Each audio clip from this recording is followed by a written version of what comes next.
What did President Kennedy, Senator Kennedy, Senator Byrd, and Senator Clinton all have in common? This morning's guest.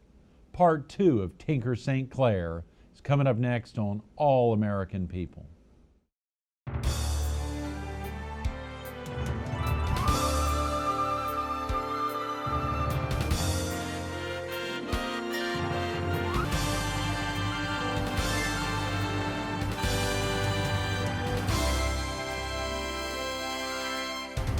Good morning. Welcome to All American People.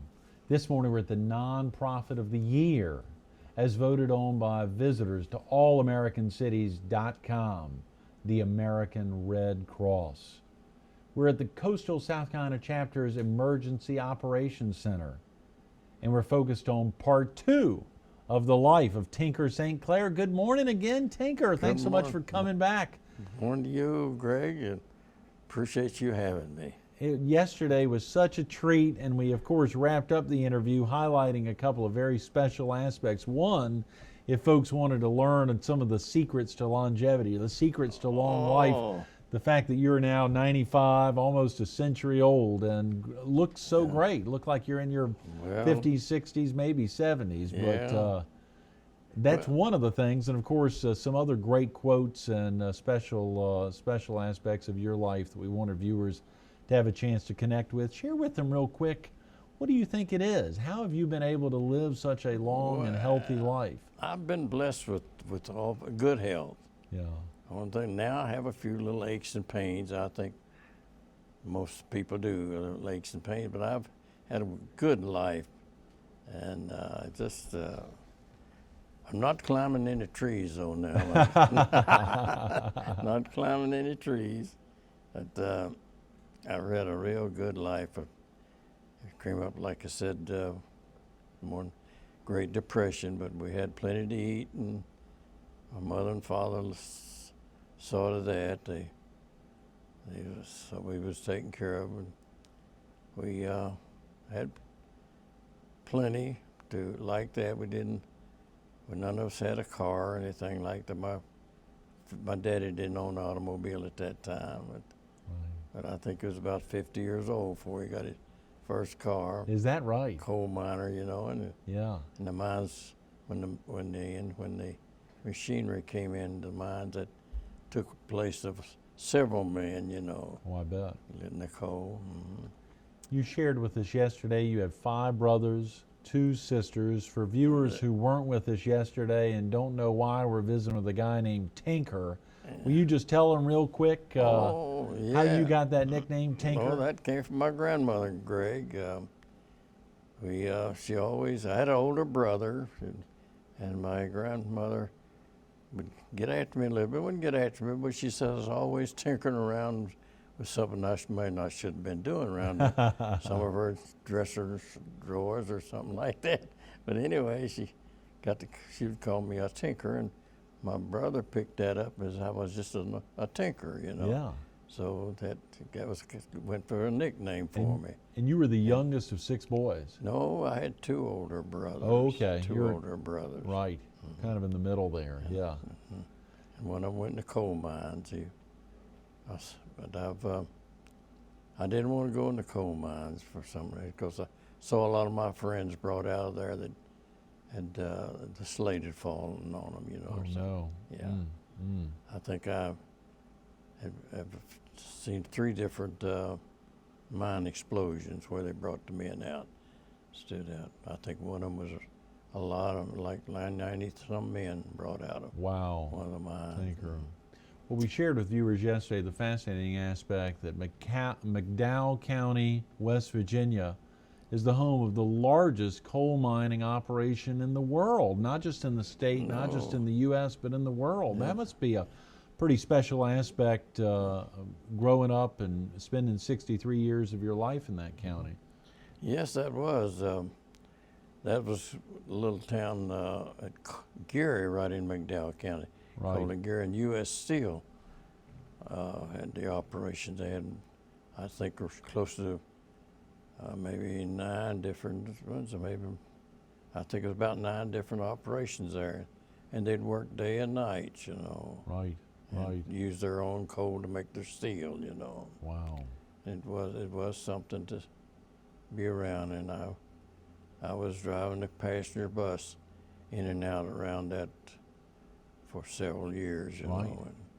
know. I noticed in one of the, when you actually retired from your 22 years of service in the U.S. Senate, the fascinating aspect there when Senator Byrd was giving you the retirement speech, that he highlighted that aspect of your driving a bus, at one time a school bus, a company bus, through these long and winding, very curvy roads there and throughout the hills of West Virginia. Was there ever a chance where your stomach just fell to the floor, or that you were fearful for your life? I don't think so. You was get a little uneasy when it get to icy roads, It Right. get Driving started. a bus. Yeah, driving a bus, Yeah. heavy, and if it got started scooting with, sliding with you, it'd be pretty hard to straighten up. Oh yeah, I Yeah. bet. And particularly the- a time when you were driving a But school bus. the mountains was pretty narrow, and different places. It was just mountains. About most of my driving was around the mountains. So I was born in the mountains right there up the holler. I was born in the last house in the holler, Gray. As far up the holler as you can get.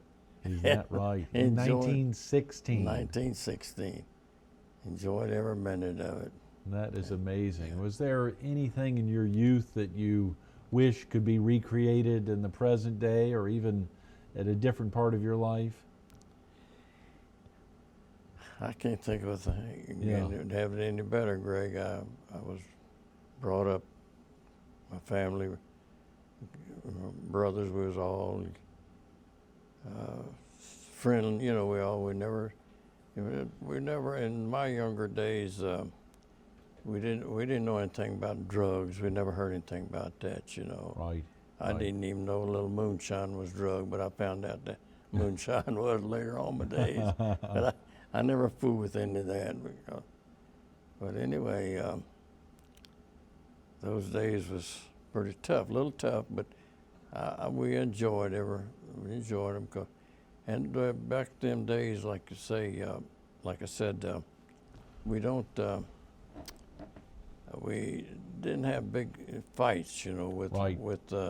pistols and Oh yeah. and rocks and knives, or anyway, if you had a little fight, it would be a fist fight, And Sure. usually that maybe you hardly ever heard of a murder, maybe once every year or so, Right. In But that part of around- West Virginia, the Free State. especially right in my little town, but in the county was awful quiet like that. Yeah. But we'd have our ball games, on most of the time on Sunday, and what they call little West Virginia League, Cofield Leagues, I believe they called it. Right. And maybe they would might have somebody give them a little argument over the game or something, or a little something like that. And Sure. but had one word that used that would bring on a little fight, but that would be if the word if they use SOB. Uh-huh. If you said that to a gentleman, first thing he'd do is ask you if you had a coat on. He'd say, "Take your coat off." If you had glasses on, he'd say, "Take your glasses off." You wasn't a fair fighter if you hit a man with the glasses on. That was just your no sport at all. But anyway, they would get in a little scrap, a little boxing around and wrestling, get on the ground, and before long, one of them, the fellow would say, "I'm sorry I said that. I'll never say that again. So let me up. I'm sorry. I didn't mean anything by that." Right. And he let him up, and they shake hands and go on off friends, Wow. friends. But now it's a little different now. And that it is. And we Absolutely.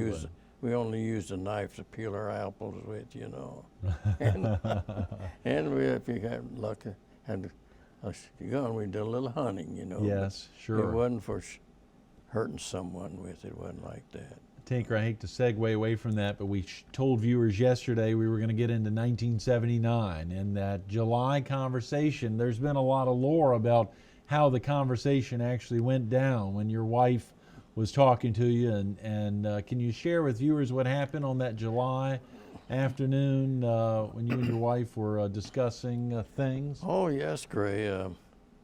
My wife, my two daughters, Patty and Linda, they went to Washington for work. It wasn't too much work around our county in those days, back during a little past the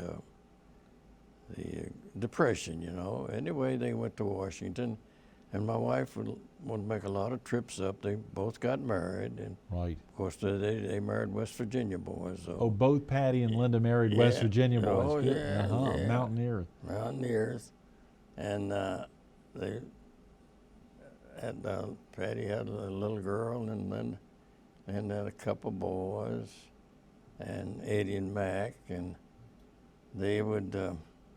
Eleanor kept wanting to go up to stay with them. You know, she'd make a trip up, and back in them days, we didn't have the tunnels through the mountains. We had to cross over the mountains. Right. And some of them mountains take you an hour to cross it, you know. And she would be about 10 hours driving from our county to Washington. To Washington. And so one day she kept after me to go to Washington. Said, I'd like to go and be with my daughters and my grandchildren, see them grow, you know, be with them. And I said, well, I just can't go because I've got a good job here, county clerk, and Right. I said, the people don't elect me. I'm thinking I could stay here or my entire life if I'm doing my job like I'm doing it. And the people are voting for me. Continuing to to vote for you, 89% or greater. Yeah. And I know everyone in the county, and they all know me. But finally came, but I told her one evening, I'll go if I can find a little something to do, but I can't go up there and sit around and won't know anybody but my old friend.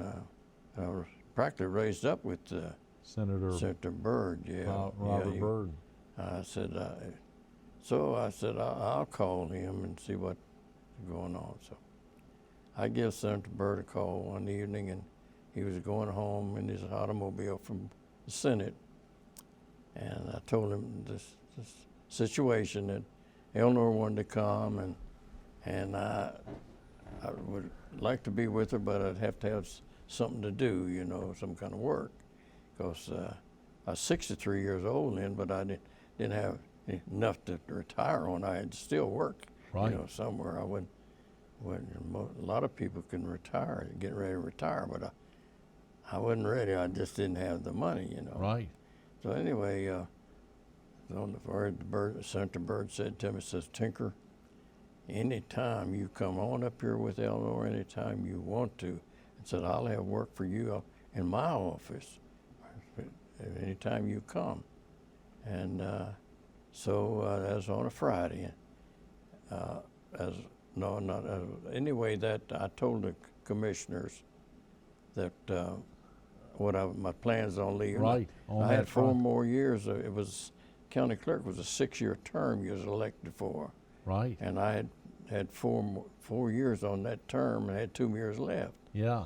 So I asked the county commissioners, 3 good county commissioners, I asked them if they would appoint my chief office deputy for the 2 years of my next 2 years. Right. And it was a lady, and she could run in the next election. Yeah. Whatever. And the county commissioner said, Tinker, we hate to see you leaving here, but said, we'll do that for you. Right. So they did that, and they gave me a little going away party, and on a Thursday night, I believe it was. Friday morning, I retired on Friday. Right. Retired on Friday, Yeah, and then and drove. 72 hours later. Yeah, I was sitting in the capital of the United States. That is And amazing. I never thought I'd ever be able to make it to Washington. In my younger days, I thought I'd lucky to get down to the county seat, you know.